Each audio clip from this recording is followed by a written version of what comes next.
Hi guys! For today's video, gagawa tayo ng pakura guys. Naghiwa lang tayo ng sibuyas guys. Nilagyan natin ng konting ginger or luya. Lagay tayo ng spring onion, green chili, parsley, at curry leaves guys.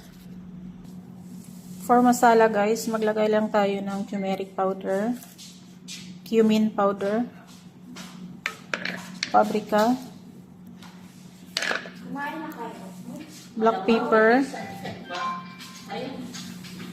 garlic powder guys, asin, konting asin lang guys, tapos isang cup ng gram flour guys. Maglagay din tayo ng half cubes lang guys, nor cubes, pampalasa. Lagyan natin ng konting tubig guys at imekos-mekos na. Mix lang nato guys. Dapat ganito yung ano guys, pagkahalo.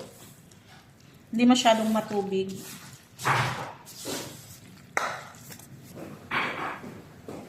Ayan na siya guys.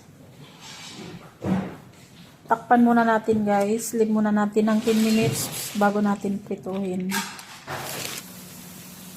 Okay na?